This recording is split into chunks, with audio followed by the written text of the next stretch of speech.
여러분 안녕하십니까? 포항 MBC 뉴스입니다. 경주시는 내년도 예산안을 지난해보다 11% 증가한 1조 4,150억 원으로 편성해 시의회에 제출했습니다. 분야별로는 사회복지와 보건 분야가 3,699억 원, 국토와 지역개발이 1,577억 원, 농림해양수산이 1,445억 원, 문화관광이 1,254억 원 등입니다.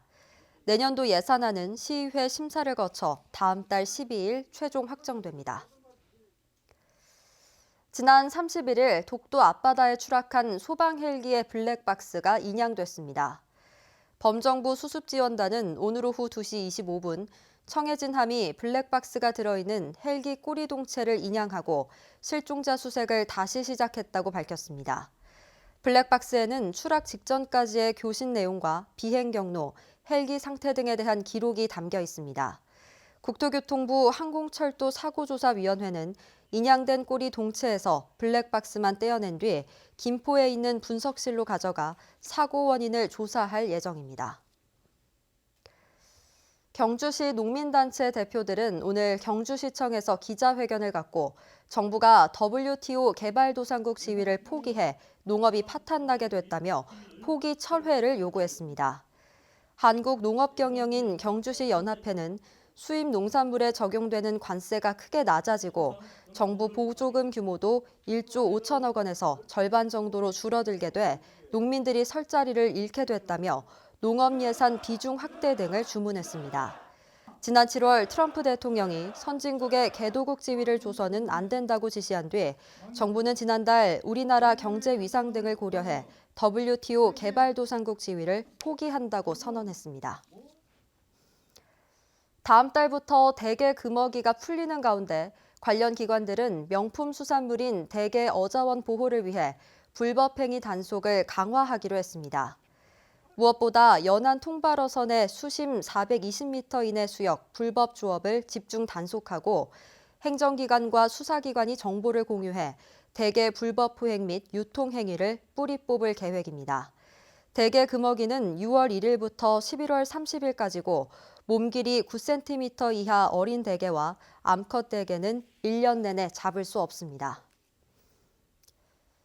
울릉군의회는 오늘 정례회를 열고 다음 달 20일까지 한 달간 의정활동에 들어갔습니다. 울릉군의회는 이번 회기 동안 행정사무감사를 벌이고 다음 달 3일부터는 내년도 예산안을 심의하고 군정 질문 활동도 펼칠 예정입니다. 포항 MBC와 3.1가족은 오늘 제24회 3.1 문화대상 심사위원회를 열고 대상과 본상, 특별상 등 모두 7개 부문의 개인 및 단체 수상자를 선정해 발표했습니다. 올해 대상은 평생을 포항 흥해 지역 농유 보존을 위해 바친 포항 흥해 농유보존회장 박현미 씨가 수상자로 결정됐고 사회봉사 부문 본상은 한울 나눔회, 교육학술 부문 본상은 서예가 정수함 선생, 문화예술 부문 본상은 국악인 김경애 선생이 수상자로 뽑혔습니다. 3.1 문화대상 시상식은 다음 달 11일 오후 6시 50분 포항 MBC 공개홀에서 열리고 인기가수 축하 공연도 함께 펼쳐집니다.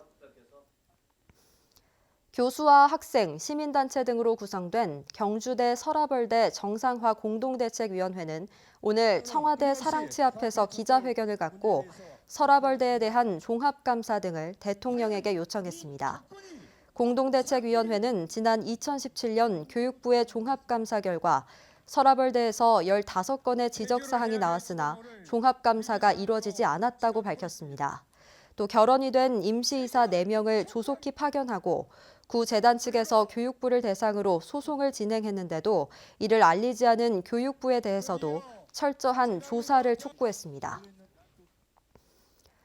대구 경북 통합 신공항 부지 선정 기준과 주민투표 방식을 확정하기 위해 국방부가 구성한 의성군이 시민참여단 200명이 대전 KT인재개발원에서 내일부터 2박 3일간 수기형 시민의견 조사 일정을 진행합니다. 시민참여단은 공항부지 선정 기준에 대한 전문가들과 지자체의 의견을 듣고 분임 토의와 발표 등의 수기 과정을 거친 뒤 오는 일요일 최종 설문조사를 통해 주민투표 방식을 확정하고 발표합니다. 투표 지역과 찬성률, 투표율 등의 적용 방식에 따라 총 4가지 투표 형태가 수기 과정에서 검토될 예정이며 실제 주민투표는 내년 1월 21일 실시됩니다. 일본이 수출 규제를 시행한 지 석 달이 지났지만 지역 기업들은 아직까지 큰 영향이 없는 것으로 조사됐습니다. 대구 경북연구원 자료를 보면 반도체와 디스플레이 소재 3개 품목 수입을 개별 허가로 전환한 이후 아직까지는 큰 피해가 나타나지 않고 있으며 수출 규제가 장기화될 경우 구미 지역 스마트폰 산업에 악영향을 미칠 수 있다고 전망했습니다. 2018년 경상북도 총 수입액 가운데 대일본 수입 비중은 14.5%로 나타났고 올 들어 지난 10월까지 대일본 수입 비중은 12.7%로 지난해보다 1.8%포인트 감소했습니다. 포항시는 본격적인 김장철을 맞아 대량으로 배출되는 무와 배추 등 채소류를 오는 22일부터 12월 말까지 한시적으로 종량제 봉투에 담아 배출할 수 있도록 하는 김장용 음식물류 쓰레기 수거 대책을 추진합니다. 대상 음식물류 쓰레기는 무와 배추 등을 다듬고 나온 부산물로 이 기간 중 20리터 종량제 봉투에 담아 버리는 것을 한시적으로 허용합니다. 다만 부산물 외 일반 음식물 쓰레기와 일반 쓰레기를 혼합해 배출하면 과태료 처분을 받을 수 있어 주의해야 합니다. 이상으로 포항 MBC 뉴스를 마칩니다. 여러분 고맙습니다.